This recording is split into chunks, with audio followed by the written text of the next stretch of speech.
Bani Lewi itu artinya anak-anak Lewi, cucu-cucunya Nabi Yakub. Sesungguhnya aku berikan kepada mereka, kepada Bani Lewi, segala persembahan persepuluhan di antara orang Israel. Nah tuh, sebagai milik pusakanya. Jadi milik pusaka suku Lewi itu perpuluhan, tapi lagi-lagi diambil oleh suku lain untuk membalas pekerjaan yang dilakukan mereka, pekerjaan pada kemah pertemuan. Jadi Tuhan memberikan kemuliaan kepada suku Lewi sebagai satu suku di antara 12 suku untuk menerima perpuluhan persembahan. Bilangan 18 nomor 24. Sebab persembahan persepuluhan yang dipersembahkan orang Israel kepada Tuhan sebagai persembahan khusus kuberikan kepada orang Lewi sebagai milik pusakanya. Saya ulang, kuberikan kepada suku Lewi sebagai milik pusaka, warisan. Pertanyaan saya, kalau ada suku Lewi yang mengambil atau memungut perpuluhan, itu dia boleh nggak dikategorikan sebagai orang yang merampas hak suku Lewi? Boleh nggak? Boleh.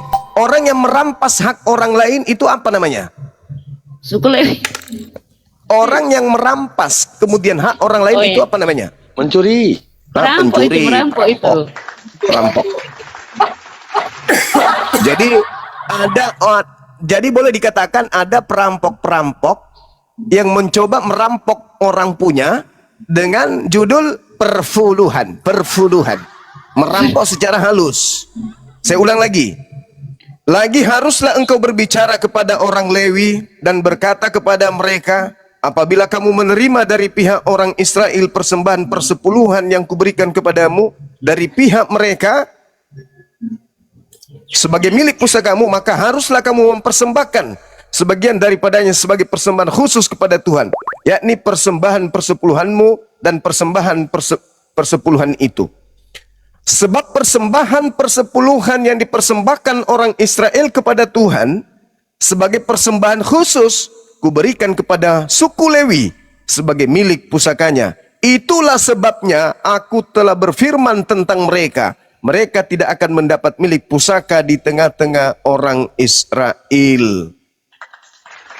Bilangan 18:28. Dengan demikian kamu pun harus dipersembahkan untuk persembahan khusus kepada Tuhan. Sebagian dari persembahan 1/10 orang Israel, persembahan khusus itu harus kamu serahkan kepada Imam Harun. Kita lihat di dalam kitab Nehemia bab 10 nomor 37 sampai 38.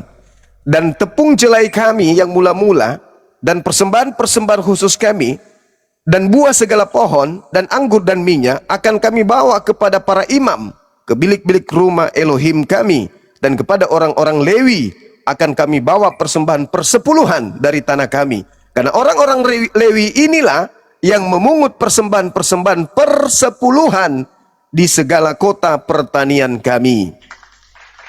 Nomor 38, seorang imam, anak Harun, akan menyertai orang-orang Lewi itu bila mereka memungut persembahan persepuluhan, dan orang-orang Lewi itu akan membawa persembahan persepuluhan daripada persembahan persepuluhan itu ke rumah Tuhan kami, ke bilik-bilik rumah pembendaharaan. Jadi jelas saudara-saudara sekalian, bagi kita bahwa yang berhak kemudian menerima persepuluhan itu hanya suku Lewi dan juga dipersaksikan oleh keturunan Harun.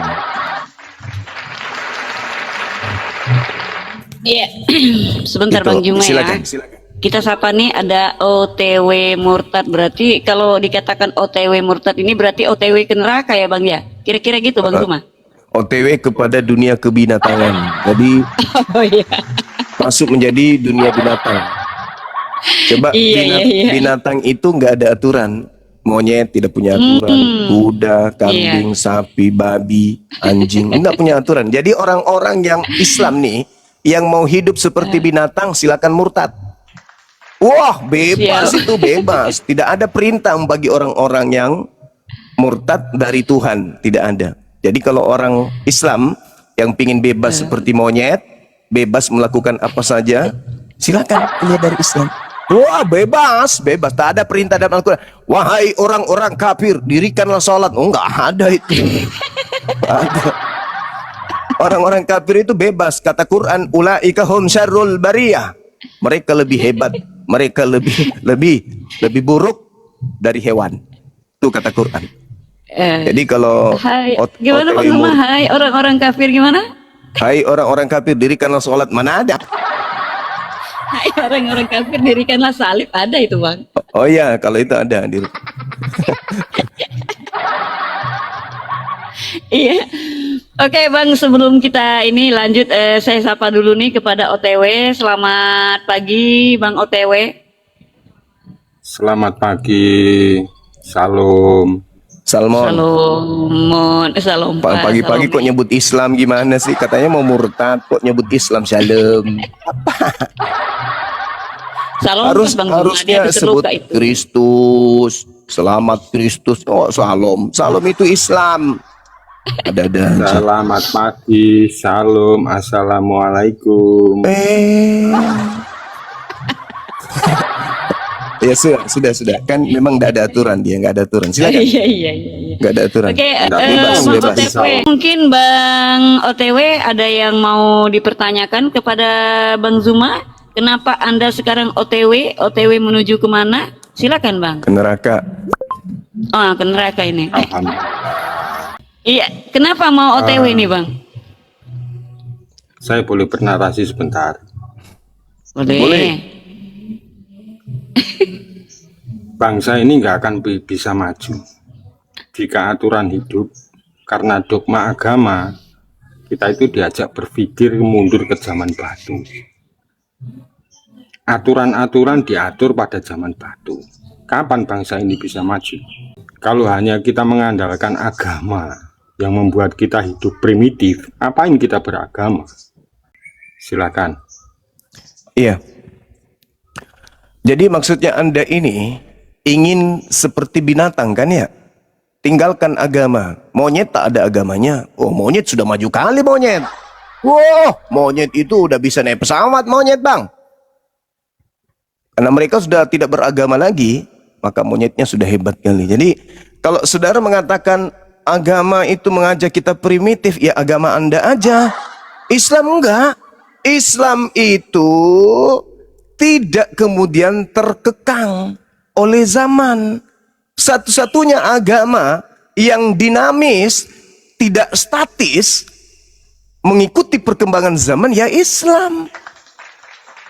Coba, secanggih apapun kehidupan manusia, sampai pada poin seperti apapun kemajuan tersebut, Islam dengan ibadah-ibadahnya tidak lekang dimakan waktu. Lagi sidang kementerian, presiden buka sidang, bla bla bla bla bla, tiba waktu perintah, hayya 'alas shalah. Bapak Ibu sekalian, karena ini adalah waktu isoma, baiklah kita istirahat untuk makan siang, sekaligus kita lanjutkan dengan ibadah sholat zuhur bagi yang muslim. Keren itu umat Islam. Seketika kemudian mereka berhenti rapat, lalu kemudian mereka membasuh tangan, membasuh muka, membasuh kaki. Yang tadinya mumet dari rapat tersebut, adanya masalah-masalah yang dilahirkan dalam setiap divisi-divisi yang ada. Kemudian begitu mereka tersentuh air wudhu, kemarahan yang tadi di forum rapat seketika menghilang, sujud kepada Tuhannya. Berbeda sekiranya agama Anda nih, misalnya agama Anda, taruhlah Anda Kristen. Saudara-saudara, mari kita istirahat, kita beribadah sejenak, langsung menyanyi malamku, kan nggak nyambung. Maka Islam itu sangat kemudian berhubungan dengan keadaan manusia. Secanggih apapun zaman tersebut, seindah apapun kehidupan manusia, manusia tidak bisa lepas dari Islam. Makanya tengok barat, mereka sudah mencapai bulan, tapi setelah sampai bulan bingung, kita mau kemana lagi?